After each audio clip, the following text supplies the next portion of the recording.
Hello, I'm Donald Leggett, and welcome to the latest London South East CEO interview.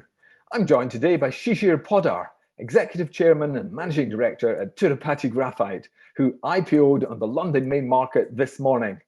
Tirupati's aim is to become a fully integrated graphite and graphene company. Welcome, Shishir. Thanks for joining us from India today. It's a pleasure, Donald, and trust me, I really feel very privileged to join you on this day, which is very important for us. It's a big step in your business life. Yes, we have everything that we need to build a company that we intend to build.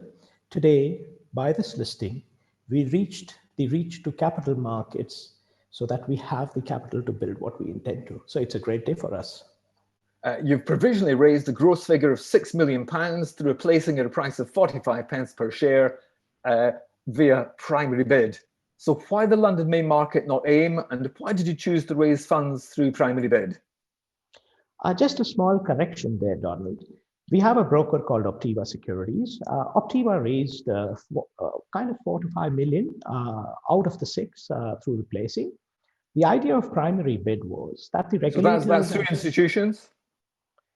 That's right. So, we have Optiva, who's been our brokers since our inception. They've done our pre-IPO rounds, and this IPO too, they were the sole book runners. And with PrimaryBids, the intention was to provide wider reach to smaller UK investors to invest at the same terms and same price as the institutional investors. This is being promoted by the exchange. It is being looked favorably by the regulators. So we thought, why not take this responsibility and come out with this kind of an IPO? That's why we have had PrimaryBids. I'm sure our audience are going, fantastic. That's just what we want to hear. That's great. Yes. So you're well established, but for those of us less familiar with Tirupati Graphite, why don't we go back to basics and ask you to summarize the business for us? Great. So graphite as a material, Donald, it's a very vital material with very diverse set of properties. It's a non-metal, a good conductor for both heat and electricity. It doesn't react with any material, any chemical. So it's an inert material. So there's a whole set of properties which actually make graphite a very special choice for extent applications. There are more than 150 applications of graphite. In today's world, where we are looking at building a green economy, graphite has gained more and more on the importance for this particular purpose. You can't have electric vehicles without graphite. You do not have non-toxic flame retardants without graphite. All this put together, graphite is a very vital material. Okay. Having said that, why are we in graphite and what brings it here? I have spent 30 years of my life working on graphite, and trust me, we have learned the hard way. Alongside me, our company has executives, team, technologies, which are huge, and the total experience of our team exceeds 100 years. We've been into graphite as a team for a very long time. We understand the material, we understand the technologies for it, and we know the markets. We can understand what our customers need. All this put together puts us in a special position that we can build a business out of graphite. That's why we are in this space so deep. So you mine graphite, you process graphite, you do R&D, and then you sell to the end customer. That's quite a proposition on the UK market, isn't it? It is, and we are quite exclusive. You wouldn't find another company like us, not only in the United Kingdom, but even globally, we are quite exclusive. Possibly you could find 1 or 2 companies which can be comparable to us. Being in this entire value chain actually gives our investors a huge upside on the possibilities. And in each side of the business that we have, each arena, whether it is the mine, whether it is the processing primary side, whether it is the downstream side, whether it is the graphene side, we have specialists, people who've been working on it for years and with successful background. So it's a differentiator. Let me take you to Madagascar.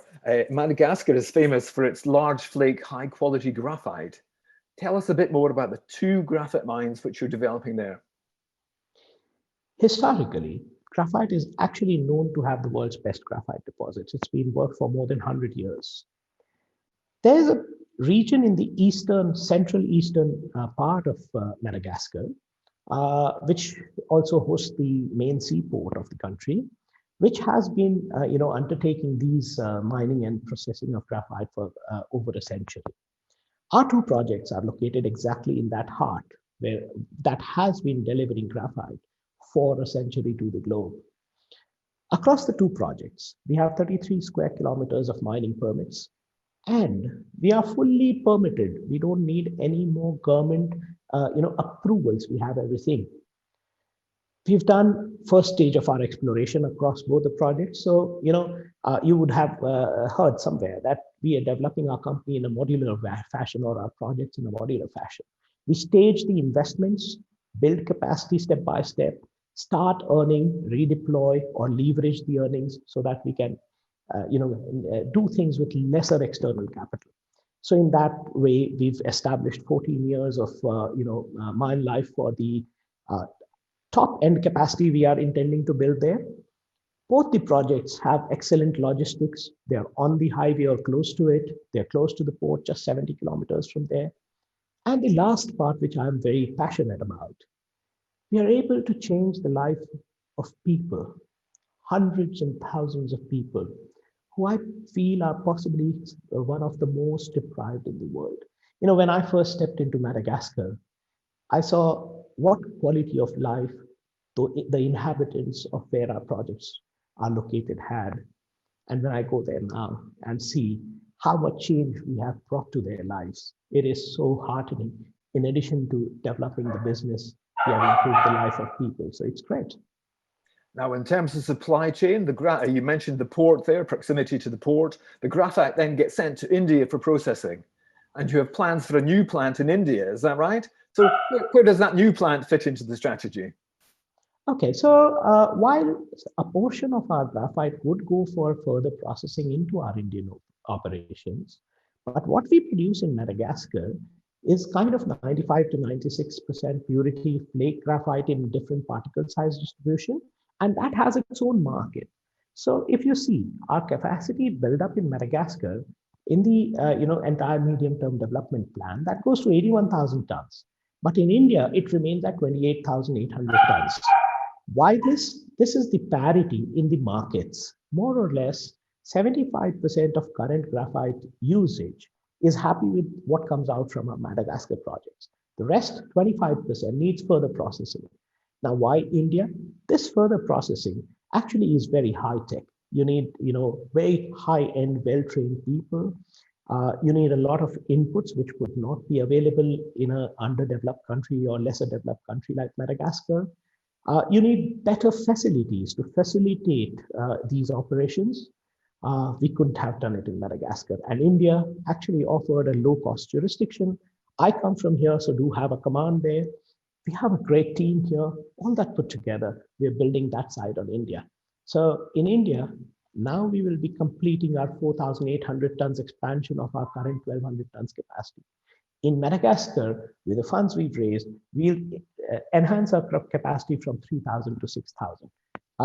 Such is the plan. So, it's very structured. Okay. So what else is the £6 million just raised going to be spent on? You've got a new plant in India. Tell us more. Right. So a portion of it, kind of 1.5 million, would be invested in our Madagascar operations. Here, we raise our capacity from 3 to 6,000 tons, add 6,000 tons, so it becomes 9,000 tons. That's 3 times. In India, we have a flame retardant expandable graphite composite plant. That is being expanded to add more types of specialty graphite and enhance the capacity to 4,800 tons. That would take kind of 3 million. It may be a little here and there. And the balance, apart from what is used for the working capital, would go for building up the first stage of our graphene center, where we plug in a 10 kg per day graphene capacity on a commercial scale to start with. And then, the next stage is we develop that center in various ways for various things that we need in-house and externally. So the money is going across the 3 legs of our business. All 3 would become independent profit centers for the company. And with this, it brings us to a stage that at the corporate level, we are an earning company. Yes. Do you have a time frame for breaking even at the corporate level? Yes, so the Madagascar 6,000 tons new operation would start kind of April. To be very precise, we fixed the date of 26th April for commissioning. Our team is plugged in to achieve that. On the downstream side, it's because the primary half the work is done. On the downstream, we have to build the entire expansion afresh. So that would take kind of just below a year to complete. So we will finish that by end of the forthcoming year, 2021. And on the graphene center, we actually start manufacturing the first graphene, commercial product in less than 6 months from now. So it's all very short term. And at the corporate level, in the coming financial year, we have March as the year end for us. So April 2021 to March 2022, the company will surely have a positive bottom line. Okay, good answer. You've given aggressive growth targets for the graphite mining operations in Madagascar. I hope I've got the numbers right. 3,000 kilotons per annum currently, up to 84,000 kilotons by 2024. Now that seems very aggressive. Are these numbers realistic and achievable? Yes. So you must have heard about other graphite developers who are coming in, in African nation or other parts of the globe. Let me correct you first on the quantity. So we're talking of 3,000 tons of processed finished graphite, which actually means we would be mining kind of 70,000 tons of raw material ore from the mine. And we're going to 81,000 tons of finished graphite per annum. Now, if you see how it is structured, we have two projects. One, the 3,000 is operational. Second, the 6,000 is operational over the next 4 months. Now, across these two projects, we built designs and optimized modules of 18,000 tons each. Across these two projects, in the next 3 years, we will set up 4 modules of 18,000 tons each, right? Why this modular development? Because the way graphite is, it's a material which has its own dynamics. It's not like, iron ore or similar resources. There's you have to enter the market, you have to win the customers. It takes its time, and doing it step by step makes you structured. So to answer your question, we could have thought of building an 80,000 tons plant at one go. But because we understand graphite so well, we structured it over a 3.5-year period. It is definitely achievable. However, this also gives us the liberty that we can accelerate it or retard it, which will be a decision we take on the markets, how things are. If the EV revolution becomes very strong, or if any other application of graphite starts going very strong, we can accelerate. If suddenly something happens where the world economy is coming down, we can retard. So, that's the flexibility. That's the inherent, strengths that we have created in the way we have the company. It sounds very sensible. It gives you flexibility. Okay. Yes. Now, I was reminded that graphite is essentially the lead in a pencil, and that you can create graphene by sliding flakes of it in a certain direction. A huge simplification, I'm sure. Is it actually quite easy to create in industrial amounts once the difficult science has been worked out, or have I, for the sake of making it understandable, have I made it too simple? No. So first thing I would like to compliment you is within this question, you have given a glimpse of what graphene is. What is graphene? Graphene is a 1 atom layer thick graphite sheet. 1 atom is a size which is kind of invisible, right? That is why it is called a 2-dimensional material. Graphite is a bundle of graphene layers. That bundle could contain 10,000, atomic layers of graphene in one, and it becomes one crystal. Now, what happened with graphene was something very similar to scratching the pencil on the paper. Our scientists in Manchester, who actually deciphered graphene on the Scotch tape, they actually discovered graphene in this way. the Scotch tape pulled and an atom layer thick of graphite got stuck on it. However, while it sounds simple, trust me, making it on even a lab scale is not so easy to do. Ah, Why? Why? Let me answer that. So, the layers of graphite, atomic layers, they have a vertical bond called van der Waals bonds. Those bonds are kind of strong, it's atomic bond. What you need to do is you need to separate those. So you have to break those bonds, right? The processes that have been historically used to do that is what is called the Hummer's process, in which you impregnate chemicals between the layers and ultimately you create a force that it can be ruptured, the bonds. And that's how you get the graphene. But the Hummer's process is quite stringent, uses very strong chemicals. We actually used what you said in the question. If we, scratch the pencil on the paper, can we separate the layers? This is the concept we used. And we developed a mechanical process by which we can separate the layers of graphite and convert it into graphene. But again, it's not simple. It took us 5 years to develop that process. indeed. Very good. That's a very good answer. So, as you commercialize graphite and graphene, is the plan to target higher margin uses like electric batteries and industrial applications? So graphite has a different, ecosystem on a commercial scale altogether. It's a developed market. On graphite, we are targeting every market of graphite, whether it is the electric vehicle, whether it is the flame retardant, whether it is metal forming, which is one of the conventional uses, whether it is the brake pads that are used in all your cars. We will be manufacturing graphite for every application under the sun. We are doing it for quite a lot right now. And as we develop into our next stage with the IPO funds, we will be covering all that. Okay. Could you give us a sense of contracts in place, the kind of people you deal with, and who you might be hoping to expand those contracts with, and the new people you would like to supply to? Yes. So our market is also very structured.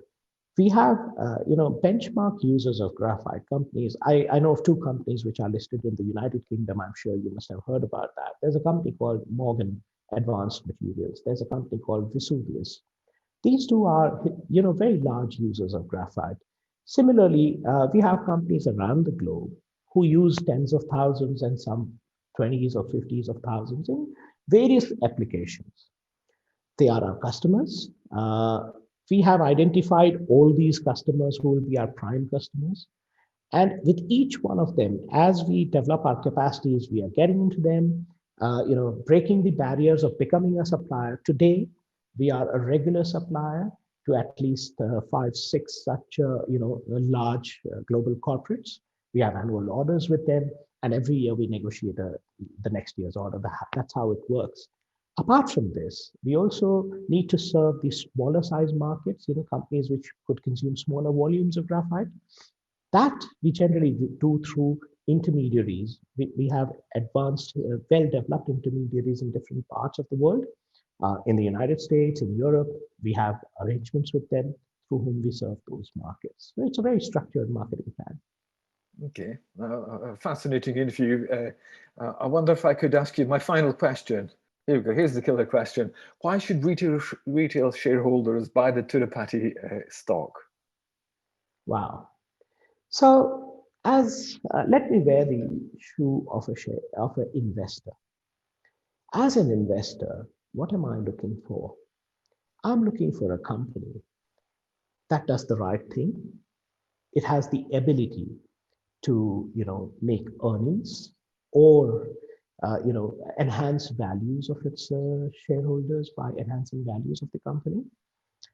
It should be in an arena that ticks the boxes of kind of green would be one of my considerations. It may not be for some investors. It does things ethically. It has a good management team. The management team knows what they are doing. These are the things we look to. Now you relate it. And it has good prospects for growth? Well, obviously, yes. Why I say that is that we are at the beginning of our journey. And what are we trying to build? We are building the global leader to be the global leader in a very important material space, graphite and graphene. At 3 years age, we demonstrated the ability to make 50% from a small operation as operating margins. We have showed you we have the ability to do what we say we wish to do. We will be growing. Obviously, it will, ultimately lead to shareholder values. So we have a long journey to go, and it's a great time to be in our company. Thank you very much indeed for speaking to us today, Shishir. It's good to get an update for you. Please do follow us on Twitter, that's at London Southeast and at Donald Leggett, that's me, or subscribe to our London Southeast YouTube channel.